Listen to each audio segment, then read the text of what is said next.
Shalom,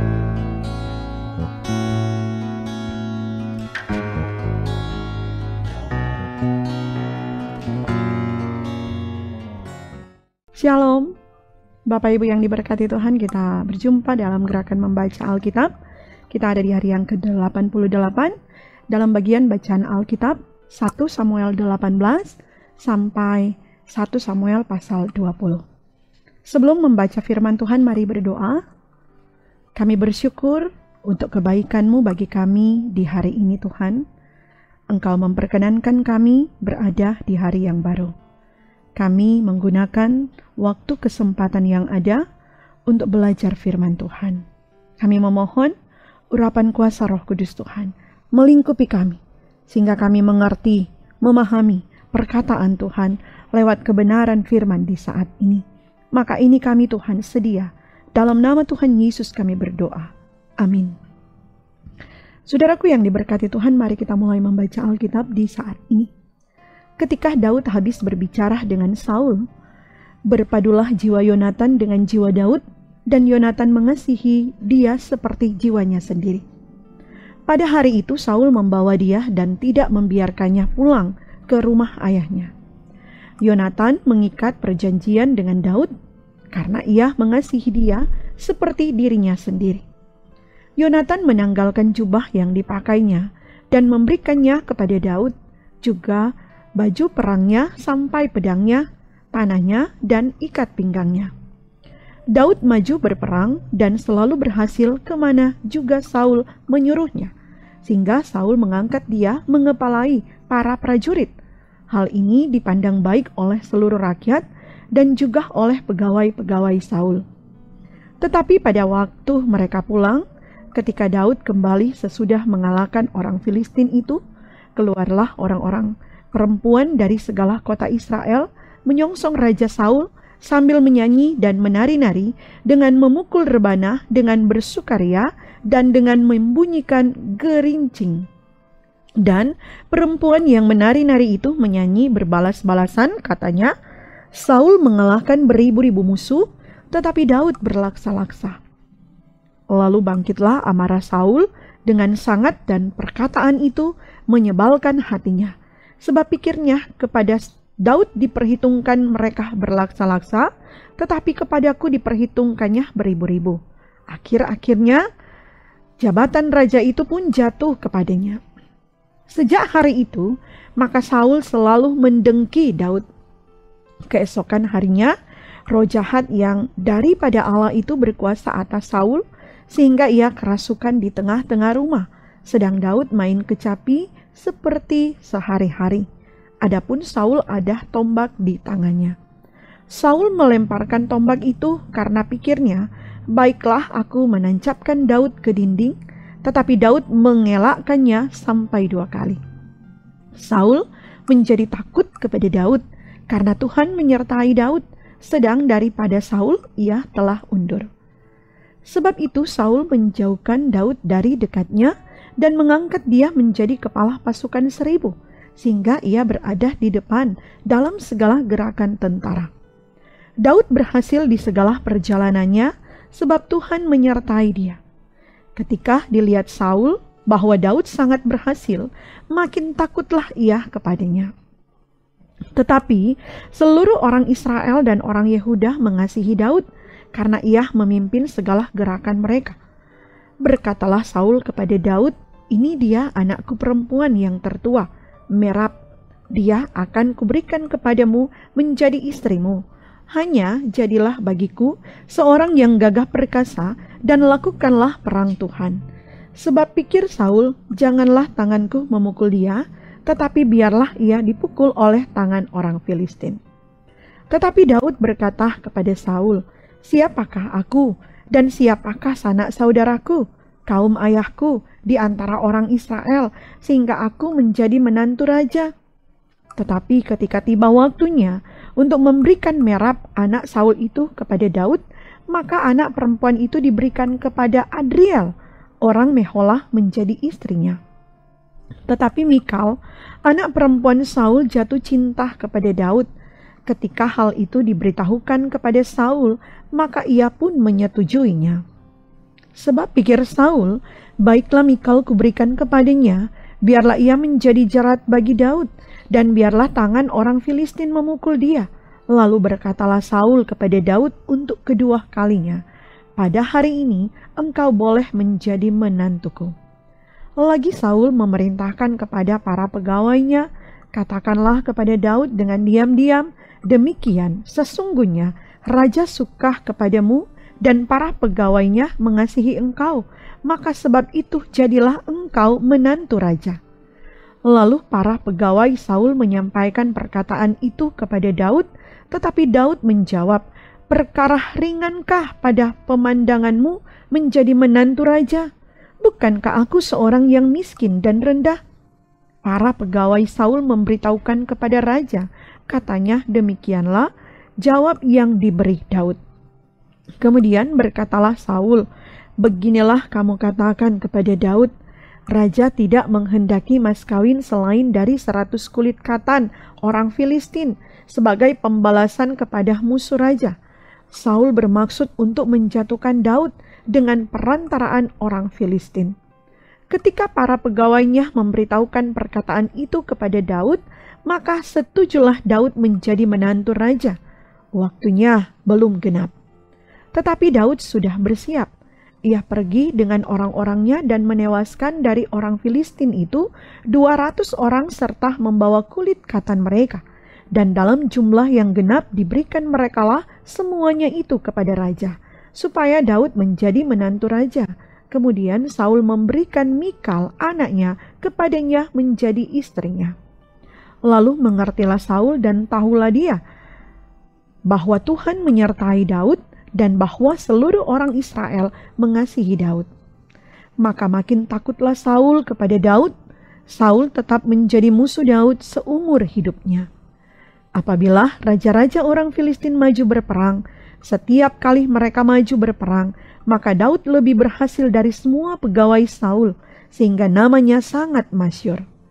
Saul mengatakan kepada Yonatan anaknya dan kepada semua pegawainya bahwa Daud harus dibunuh.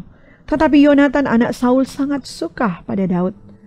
Sehingga Yonatan memberitahukan kepada Daud, ayahku Saul berikhtiar untuk membunuh engkau.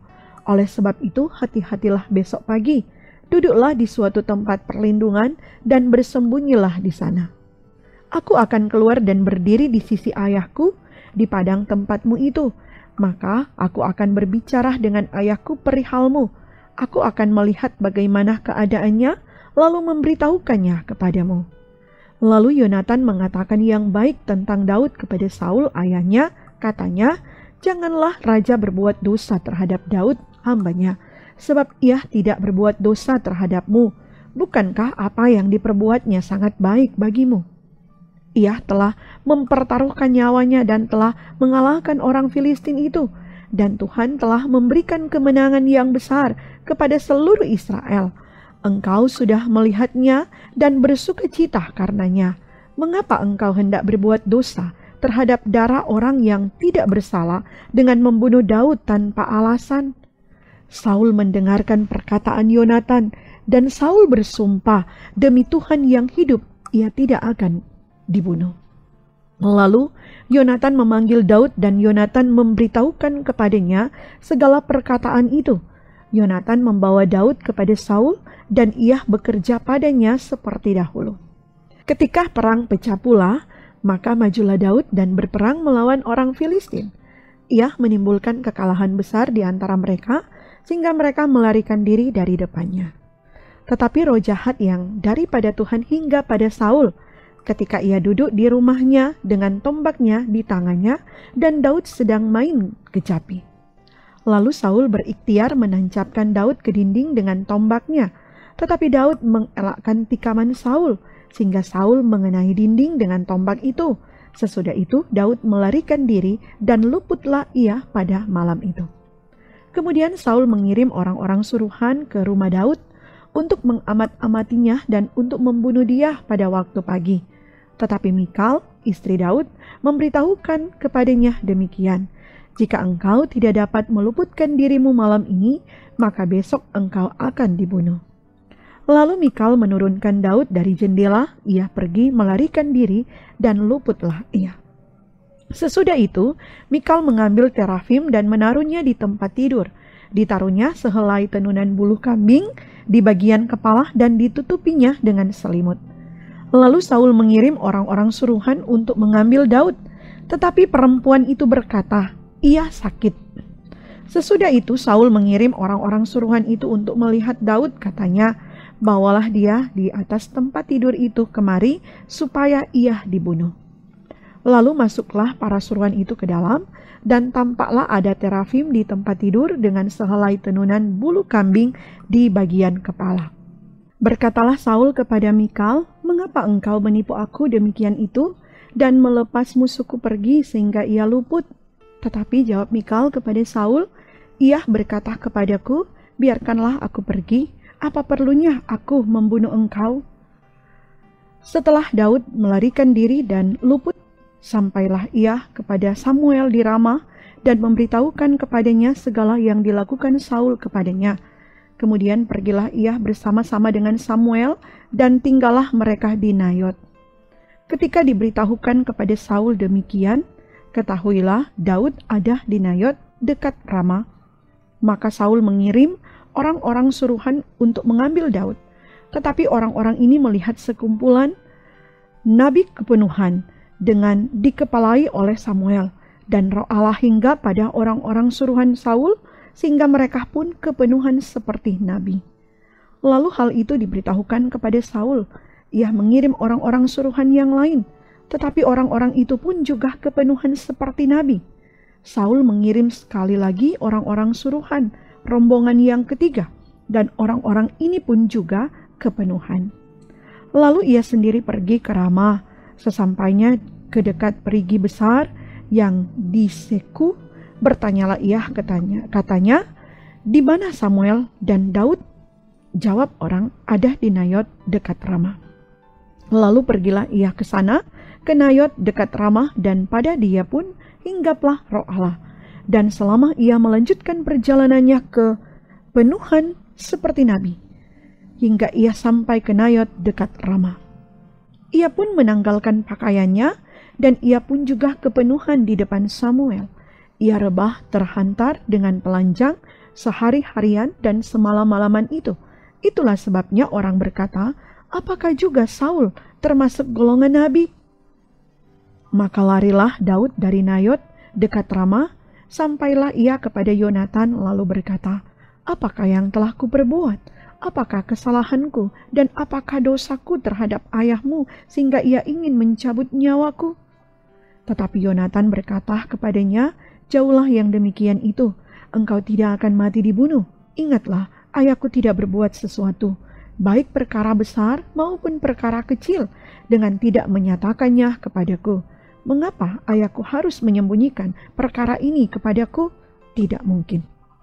Tetapi Daud menjawab katanya, ayahmu tahu benar bahwa engkau suka kepadaku. Sebab itu pikirnya tidak boleh Yonatan mengetahui hal ini. Nanti ia bersusah hati.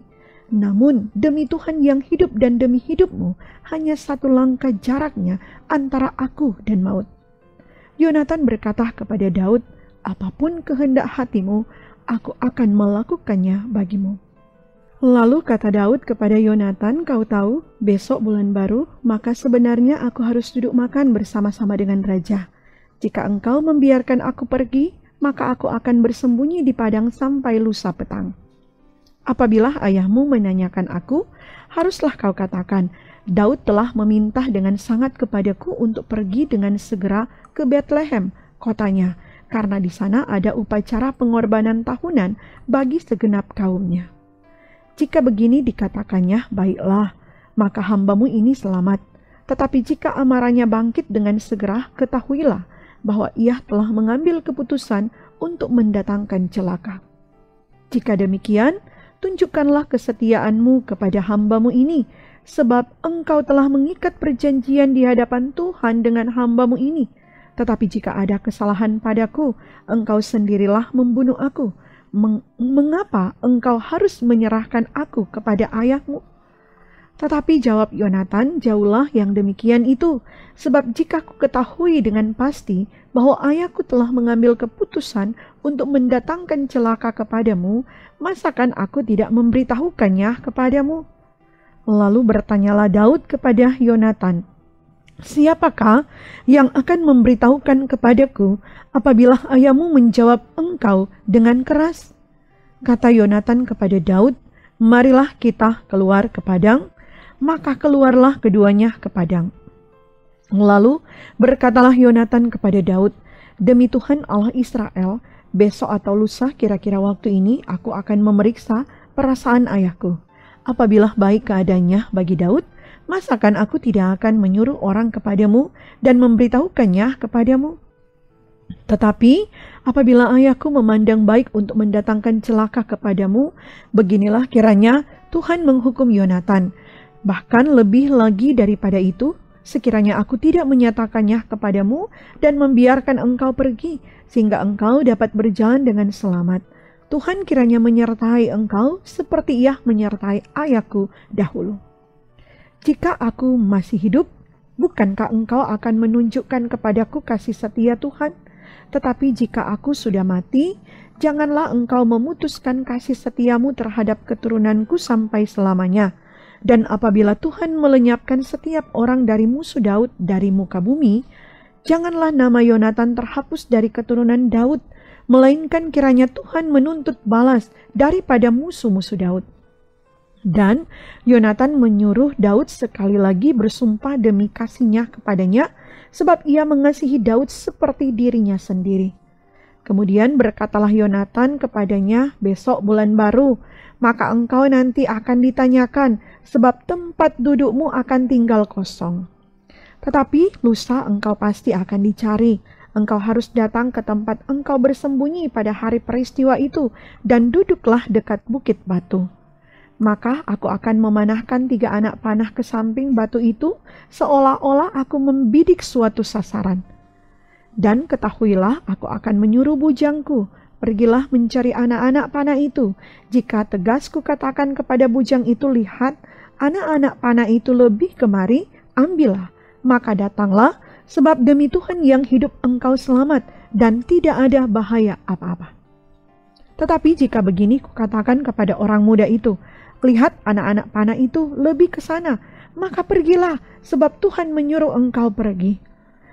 Tentang hal yang kita janjikan itu antara aku dan engkau, sesungguhnya Tuhan ada di antara aku dan engkau sampai selamanya. Sesudah itu, bersembunyilah Daud di padang. Ketika bulan baru tiba, duduklah raja pada meja untuk makan. Raja duduk di tempatnya seperti biasa dekat dinding. Yonatan berhadapan dengan dia. Abner duduk di sisi Saul, tetapi tempat Daud tinggal kosong. Dan Saul tidak berkata apa-apa pada hari itu, sebab pikirnya barangkali ada sesuatu yang terjadi kepadanya, mungkin ia tidak tahir. Ya, tentu ia tidak tahir. Tetapi pada hari sesudah bulan baru itu, pada hari yang kedua, ketika tempat Daud masih tinggal kosong, bertanyalah Saul kepada Yonatan anaknya, mengapa anak Isai tidak datang makan, baik kemarin maupun hari ini? Jawab Yonatan kepada Saul, Daud telah meminta dengan sangat kepadaku untuk pergi ke Betlehem. Katanya, biarkanlah aku pergi, sebab ada upacara pengorbanan bagi kaum kami di kota, dan saudara-saudaraku sendirilah yang memanggil aku. Oleh sebab itu, jika engkau mengasihi aku, berilah izin kepadaku untuk menengok saudara-saudaraku. Itulah sebabnya ia tidak datang ke perjamuan raja. Lalu bangkitlah amarah Saul kepada Yonatan, katanya kepadanya, anak sundal yang kurang ajar, bukankah aku tahu bahwa engkau telah memilih pihak anak Isai, dan itu nodah bagi kau sendiri dan bagi perut ibumu? Sebab sesungguhnya selama anak Isai itu hidup di muka bumi, engkau dan kerajaanmu tidak akan kokoh. Dan sekarang suruhlah orang memanggil dan membawa dia kepadaku, sebab ia harus mati. Tetapi Yonatan menjawab Saul, ayahnya itu, katanya kepadanya, mengapa ia harus dibunuh? Apa yang dilakukannya? Lalu Saul melemparkan tombaknya kepada Yonatan untuk membunuhnya. Maka tahulah Yonatan bahwa ayahnya telah mengambil keputusan untuk membunuh Daud. Sebab itu Yonatan bangkit dan meninggalkan perjamuan itu dengan kemarahan yang bernyala-nyala. Pada hari yang kedua bulan baru itu, ia tidak makan apa-apa, sebab ia bersusah hati karena Daud, sebab ayahnya telah menghina Daud. Pada waktu pagi, keluarlah Yonatan ke padang bersama-sama seorang budak kecil, sesuai dengan janjinya kepada Daud. Berkatalah ia kepada budaknya, larilah, carilah anak-anak panah yang kupanahkan. Baru saja budak itu berlari, maka Yonatan melepaskan sebatang anak panah lewat kepala budak itu. Ketika budak itu sampai ke tempat letaknya anak panah yang dilepaskan Yonatan itu, maka berserulah Yonatan dari belakang budak itu, katanya, "Bukankah anak panah itu lebih ke sana?" Kemudian berserulah Yonatan dari belakang budak itu, "Ayo, cepat, jangan berdiri saja." Lalu budak Yonatan memungut anak panah itu dan kembali kepada tuannya. Tetapi budak itu tidak tahu apa-apa, hanya Yonatan dan Daudlah yang mengetahui hal itu. Sesudah itu Yonatan memberikan senjatanya kepada budak yang menyertai dia dan berkata kepadanya, "Pergilah, bawalah ke kota." Maka pulanglah budak itu, lalu tampillah Daud dari sebelah bukit batu, ia sujud dengan mukanya ke tanah dan menyembah 3 kali. Mereka bercium-ciuman dan bertangis-tangisan. Akhirnya Daud dapat menahan diri. Kemudian berkatalah Yonatan kepada Daud, "Pergilah dengan selamat. Bukankah kita berdua telah bersumpah demi nama Tuhan? Demikian, Tuhan akan ada di antara aku dan engkau, serta di antara keturunanku dan keturunanmu sampai selama-lamanya." Setelah itu bangunlah Daud dan pergi, dan Yonatan pun pulang ke kota. Sampai demikian bacaan firman, mari berdoa. Terima kasih Tuhan Yesus, penyertaan-Mu sempurna bagi kami. Kami telah baca firman di hari ini. Kami percaya firman-Mu membawa berkat dalam hidup kami, menuntun kami semakin memiliki hidup beriman yang sungguh kepadamu. Kami terus mempersembahkan perjalanan hidup kami, pribadi, keluarga, persekutuan umat Tuhan, bangsa dan negara ke dalam tangan-Mu. Biar Engkau yang berkehendak dan bukan kehendak kami yang jadi dalam perjalanan hidup ini. Di dalam nama Tuhan Yesus kami berdoa. Amin. Saudaraku yang diberkati Tuhan, demikian bacaan firman di hari ini. Tuhan Yesus kiranya selalu menyertai dan memberkati kita sekalian. Shalom.